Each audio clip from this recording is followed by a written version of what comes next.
হরে কৃষ্ণ বন্ধুরা, আজকে আপনাদের সামনে একটা নতুন রেসিপি নিয়ে এসেছি, ফুলকপি রোস্ট। চলেন তাহলে আমরা দেখে নিই রেসিপিটা কিভাবে হয়। দেখেন, আমরা ফুলকপিটাকে কেটে নিয়েছি। একটু বড় বড় পিস করে কাটতে হবে, এরকম বড় বড় করে কাটতে হবে, যেহেতু রোস্ট বানাবো। তা আমরা ফুলকপিটাকে সুন্দর করে কেটে নিয়েছি। আমি এবারে এতে লবণ আর হলুদ মাখিয়ে দেবো। আমি লবণটা দিয়ে দেবো ফুলকপিতে, এবারে হলুদ দিয়ে দেবো। এবারে সুন্দর করে ফুলকপিটাকে আমি মাখিয়ে নেব।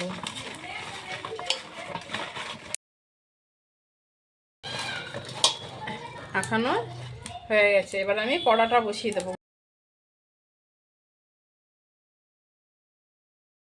এবার আমি তেল দিয়ে দেবো ফুলকপিটা ভাজার জন্য। আমাদের তেলটা গরম হয়ে গেছে, এবার আমরা ফুলকপিগুলোকে আস্তে আস্তে দিয়ে দেবো।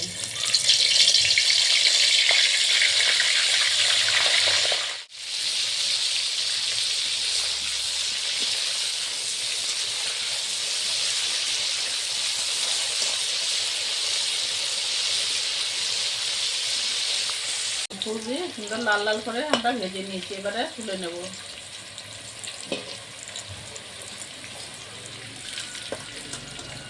বুঝেছেন? ঠিক এইভাবে লাল লাল করে আপনারা ভেজে নেবেন। বাকি ফুলকপিগুলো যে ছিল এইভাবে আমি আবার ভেজে নিয়েছি। দেখুন, এখানে আমাদের সব ফুলকপি ভাজা কমপ্লিট হয়ে গেছে। এবারে আমরা রোস্টটা কিভাবে বানাবো সেটা আপনারা দেখতে থাকুন। কপি যে ভাজছিলাম তার সেখান থেকে আমরা কিছু তেল কমিয়ে দিলাম, আর সেই তেলে আমরা রোস্টটা বানাবো। দেখুন, আমরা রোস্ট বানানোর জন্য আদা বাটা, কাজু বাদাম, পোস্ত, কাঁচা লঙ্কা বেটে রেখে দিয়েছি। এটা আছে টমাটো গ্রাইন্ড করে নিয়েছি। এখানে আমি অল্প দই নিয়ে নিয়েছি পরিমাণ। আর এখানে এলাচ, দারচিনি, লবঙ্গ নিয়ে নিয়েছি। একটু তেজপাতা নিয়ে নিয়েছি একটা। আর কাশ্মীর লঙ্কা গুঁড়ো, ধনে গুঁড়ো, জিরে গুঁড়ো আর সবজি মশলা দেবো। লবঙ্গ, দারচিনি আর এলাচ, তেজপাতা দিয়ে দেবো। সামান্য একটু হিং দিয়ে দেবো। হলুদ দিয়ে দেবো। আদা বাটা দিয়ে দেবো।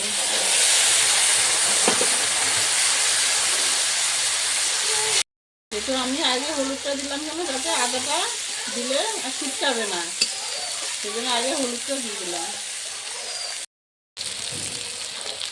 আদাটাকে ভালো করে ভেজে নেব।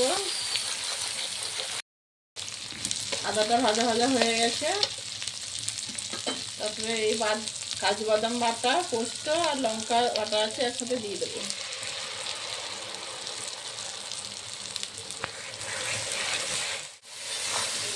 পোস্ত কাজু বাদামটা ভালো করে ভেজে নেব।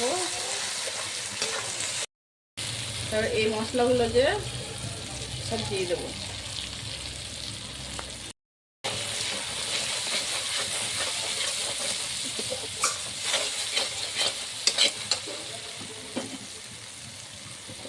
টমেটো পেস্টটা দিয়ে দেবো।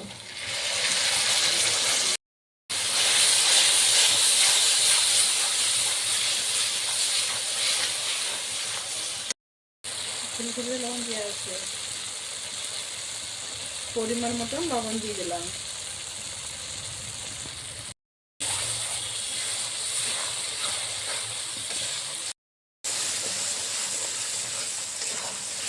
দেখেন কি সুন্দর কষা হয়ে যাচ্ছে, দেখেন কি সুন্দর তেল বেরিয়ে যাচ্ছে, দেখেছেন? এরপরে আমরা টক দইটা ফেটে রেখেছিলাম দিয়ে দেবো। এটাকে ভালো করে কষে নেব।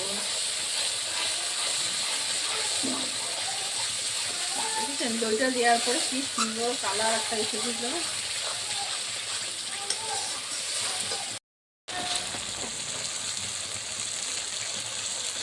পরিমাণ মতন হালকা চিনি দিয়ে দেবো। আমরা পরিমাণ মতন চিনি দিয়ে দিয়েছি, যাতে আরও স্বাদটা ভালোভাবে আসে। হালকা মিথি পাতা দিয়ে দেবো। এটাকে ভালো করে এরকম করে একটু ঘষে দেবে। এতে আরও টেস্টটা ফুটে উঠে। কি সুন্দর তেল বেরিয়ে গেছে আমাদের মশলা থেকে।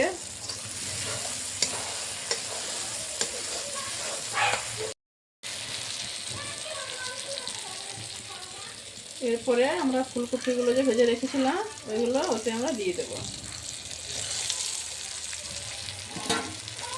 ভালো করে নেড়ে নেব।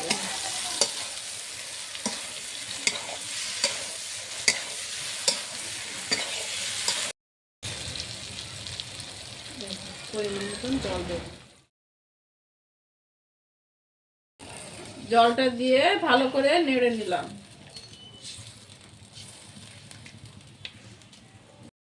কি সুন্দর আমার তেল বেরিয়ে গেছে। রোস্টটা একটু শুকনো শুকনো করতে হয়, তাই আমি শুকনো শুকনো করে নিলাম।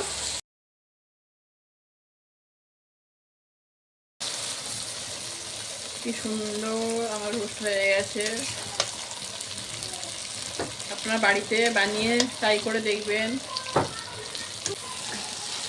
আমরা নামিয়ে দিলাম।